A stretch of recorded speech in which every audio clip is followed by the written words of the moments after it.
Hello my lovely ravens, my name is Chantel and welcome to another video. It is the first Saturday of the month and today I'm creating the 21st Harry Potter Matchbox Diorama for you.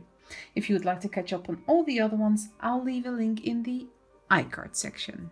So let's see what the 21st Harry Potter Matchbox Diorama will be. Here's all the scrolls, let's mix them up.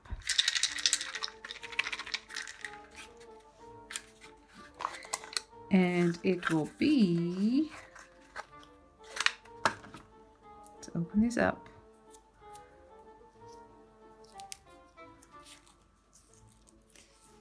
Madam Malkin's robes. Let's get started. As with the previous matchboxes in the series, I create these myself using a template. There is a link in the description box below along with the measurements that I use. If you would like to know what kind of materials I use, there is an Amazon store link in the description box as well, which will take you to many useful lists if you would like to purchase any materials. As I have just shown you with the previous shops I have created in the series so far, I'm going to make the opening of this matchbox the same as the other ones. I have cut out the basic shapes of the doors and windows and now I'm going to create the arch windows that are at the front of the building.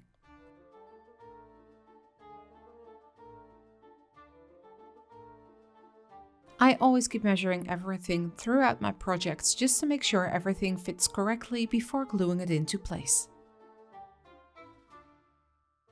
The windows always involve a lot of fussy cutting, but I do like the results.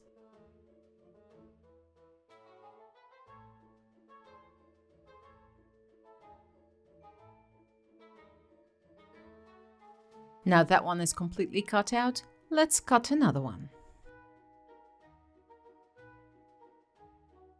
And there it is, it's just like magic. Now that all seems to fit, I'm going to glue everything into place. The glue that is in a tiny bottle is Gorilla Wood Glue.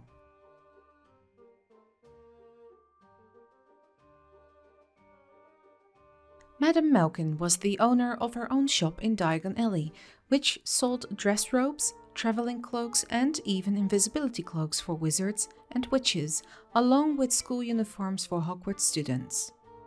Madam Malkin owned a measuring device capable of magically moving on its own accord in order to measure the necessary clothing lengths of her customers. She also owned an enchanted harp that could play by itself. Harry Potter first set foot in Madam Malkin's robe shop in 1991, when he first visited Diagon Alley with Hagrid to purchase his school supplies for his very first year at Hogwarts. It was then that Harry first met Draco Malfoy in her shop, who was also buying his school robes. In 1993, Harry returned to her shop to purchase new robes for the upcoming school year, along with other school supplies from other shops. In 1996, Draco Malfoy visited the shop with his mother, Narcissa Malfoy. Harry, Ron and Hermione entered the shop to purchase their own new robes. Draco insulted Hermione as a mudblood. In the film adaptation of Harry Potter and the Half-Blood Prince, the trio encountering the Malfoys in Madam Malkin's is omitted. The shop can be seen briefly in the background when the Death Eaters and Fenrir Greyback raid Ollivanders and kidnap Garrick Ollivander. Twilfit and Tattings is a wizarding clothes store that is mentioned a couple of times in the books. It is mainly a place where fancy rich wizards and witches shop, and it's known to have somewhat of a reputation for serving pure-blood customers such as Narcissa Malfoy. Let's get back into what I'm creating here. I thought it was necessary to create some tiny mannequins, and yes, I'm going to be dressing them as well. So this is just a part of a toothpick with a piece of cardboard or cardstock on top of it, glued together with some wood glue. And this was very effective and very fast to make a tiny little mannequin. Now that the entire outside is done, I am starting with a base color of grey. I am using simple acrylic craft paints. Once the base coat is on, I am going in with a very light purple that is going to be on mainly the windows as an accent color.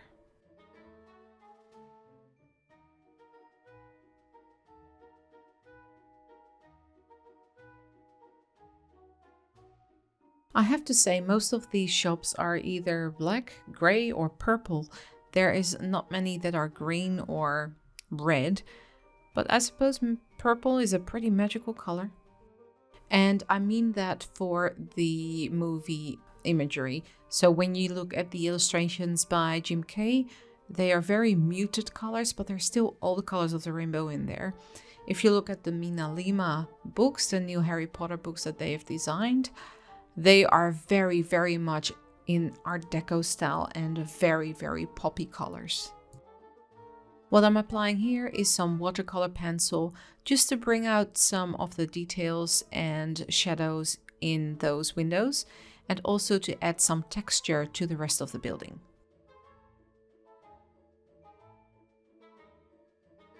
And this is what the front of the building then finally looks like, and the inside. I found this little bottle with brush on super glue. I've never seen that in a brush format, so I thought that was handy to use for the windows. So I'm applying some paint, no, not some paint. I am applying some glue here and then attaching the acetate windows to it. And this is the end result. Time to glue the matchbox together. If you would go to Diagon Alley, and I know many of you have been to the Harry Potter theme parks, if you would go and you haven't been, or if you have been, it doesn't matter, to Diagon Alley, what would be the first shop you would visit? Which shop would you be most excited about? And I think I know most of you would probably say Ollivanders, but besides Ollivanders, because that's just an amazing shop, everyone would go there to get their own wand. But besides Ollivanders, which shop are you most excited about? Oh, hold up, I'm using pink. I know I am using pink. I am well aware. And it will not be as pink in the end, as you just saw. I'm going to cut out this half circle shape out of one of the floors, which will be the second floor cutout, but there will be mannequins standing there at the top there. I am not sure if Madam Malkin's in the Harry Potter theme parks would actually look like that. I'm pretty sure the walls are actually pink, like there's pink drapings on the wall. So around this half circle, I'm going to make this balustrade, and that's going to be gold. So this shop will mainly be purple with pink and golden accents.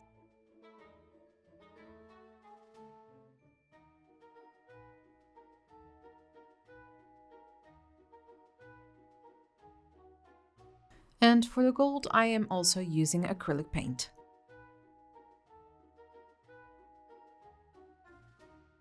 And this is what the floor looks like inside of the building. Moving on to the furniture that's going to be on the bottom floor. Of course, we need some fitting rooms. I don't think anything of that is said in the books. However, any robe shop or dress shop needs some fitting rooms, and that's what I'm creating here.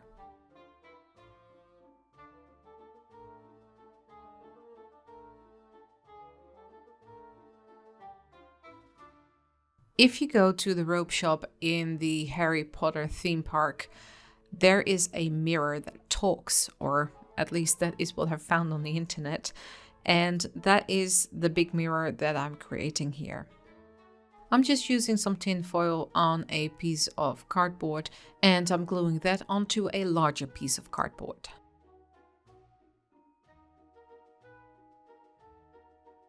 Although you won't really see this mirror in the end, this is a mirror that I'm going to glue behind the change rooms, because I think there should be a mirror inside the change room. But yeah, because I'm doing some curtains at the end in front of the change rooms, you will not really see the mirror.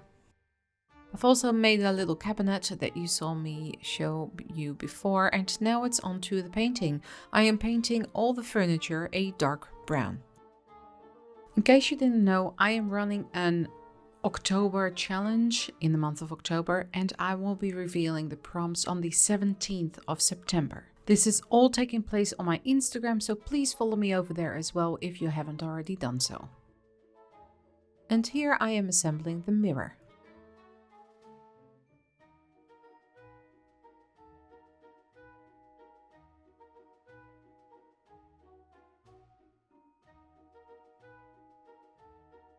And I'm also gluing on the mirror that goes behind the change rooms.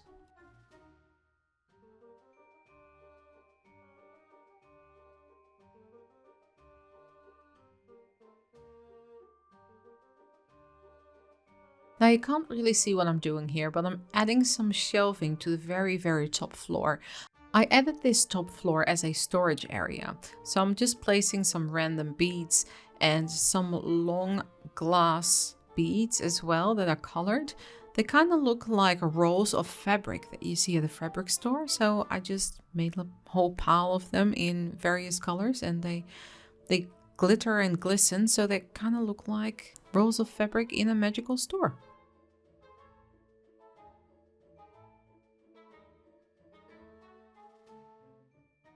Just adding some gold details to the little cabinet and also to the front doors, and then it's time to place some of this furniture inside.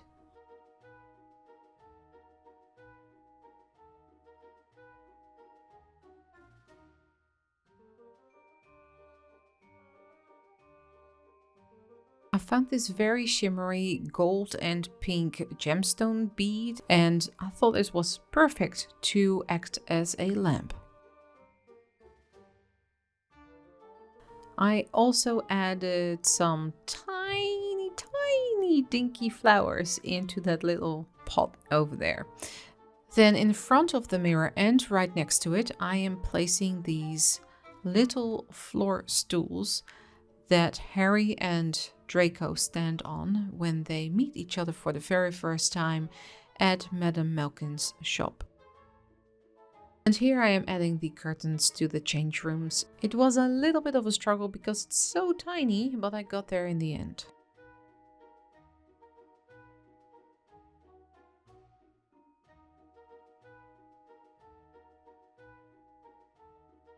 Then I'm spilling some glue here, which I then wipe off with my fingers and glue the change rooms into place.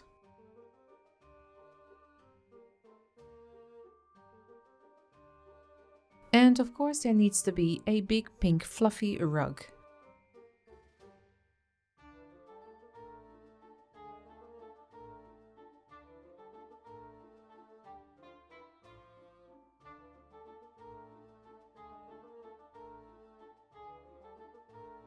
And of course we cannot forget the little sign on the outside of the building. I am sorry, I am nearly off camera here.